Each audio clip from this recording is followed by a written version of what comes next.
قاسم بیٹا، وہ جو کل 17 سالہ ٹک ٹاکر کے ساتھ ایک واقعہ پیش آیا ہے، اس کی کیا اپ ڈیٹ ہے؟ جی میں ابھی وہی دیکھ رہا تھا. کل تک تو یہ نیوز آ رہی تھی نا کہ غیرت کے نام پہ ہوا ہے، آج پتہ لگا ہے کہ کوئی دوست تھا اس کا. تو بیٹا بات تو ایک ہی ہے، یہ بھی غیرت کا معاملہ ہے. بھائی دیکھو، کل تک یہ بات ہو رہی تھی نا کہ اس نے ہماری ویلیوز کو پامال کیا، آج یہ بات ہو رہی ہے کہ تو اگر میری نہیں ہو سکتی تو میں تجھے کسی اور کا بھی نہیں ہونے دوں گا. تو یہ دونوں صورتوں میں مردانہ غیرت کا معاملہ ہے، اور اس کے پیچھے سوچ ایک ہی ہے کہ عورت کم تر مخلوق ہے، یہ میری اجازت کے بغیر کچھ کر نہیں سکتی، یہ مجھے نہ نہیں کہہ سکتی.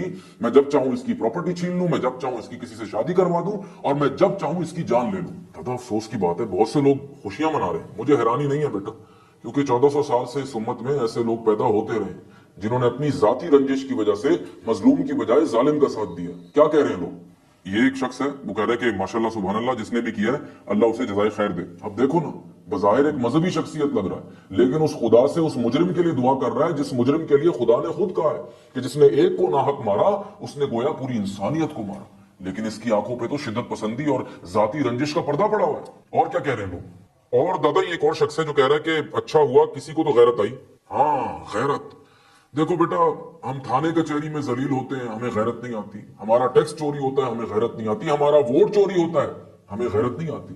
لیکن ایک نہتی عورت کے سامنے ہماری غیرت ٹھاٹے مارتا ہوا سمندر بن جاتی ہے، کیونکہ ہمیں معلوم ہے کہ وہ بدلے میں کچھ کر نہیں سکتی، کمزور ہے. لیکن کسی طاقتور کے آگے ہماری غیرت کبھی نہیں جاگے گی. اور کیا کہہ رہے ہیں لوگ؟ اور دادا یہ ایک اور لڑکا ہے، توبہ، یہ کہہ رہا ہے کہ اتنی خوشی ہو رہی ہے کہ میرا دل کر رہا ہے کہ میں گانے لگا کر ناچوں. بیٹا ایک کام کرو، اس کو رپلائی کرو کہ اکیلا مت ناچے، اپنا ساؤنڈ سسٹم اٹھائے اور اس ماں کے پاس جائے جس نے 9 مہینے اس بچی کو کوک میں رکھا تھا، یا اس باپ کے پاس جائے جس نے 17 سال اپنے خون پسینے کی کمائی سے اس کو جوان کیا تھا. ان دونوں کے سامنے ساؤنڈ سسٹم لگا کے خوب ناچے تاکہ اس کے دل کو اور ٹھنڈک ملے. اور یہ ایک اور شخص ہے جو کہہ رہا ہے کہ اچھا ہوا چلی گئی، اگر زندہ رہتی تو اس کے گناہ اور بڑھ جاتے.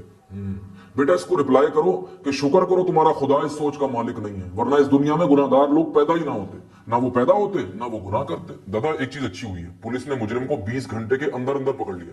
ہاں داد تو بنتی ہے، لیکن بیٹا ہمارے ملک میں نا سلیکٹو جسٹس ہے. کوئی رات کی تاریکی میں جرم کرتا ہے 20 منٹ میں پکڑا جاتا ہے، کوئی دن کے اجالے میں جرم کرتا ہے 20 سال نہیں پکڑا جاتا. دادا جو ہوا بہت برا ہوا، لیکن اب آگے کے لیے کیا کیا جائے؟ اچھا سوال ہے. دیکھو بیٹا، ایک طرف تو ہم نے اس جہالت کا، شدت پسندی کا مقابلہ کرنا ہے ایجوکیشن سے، اویئرنیس سے، اور دوسری طرف ہم نے اپنی بچیوں کو بھی سمجھانا ہے کہ غیر ضروری نمود و نمائش سے پرہیز کریں، اپنے آپ کو اتنا ایکسپوز نہ کریں، اپنا سرکل چھوٹا رکھیں. آپ نہیں جانتی کہ آپ کے بارے میں کون کیا نیت رکھتا ہے. اور والدین سے گزارش ہے کہ بھائی اپنے بچوں پر نظر رکھیں. آزادی ایک حد تک اچھی لگتی ہے، اس کے بعد وبال جان بن جاتی ہے.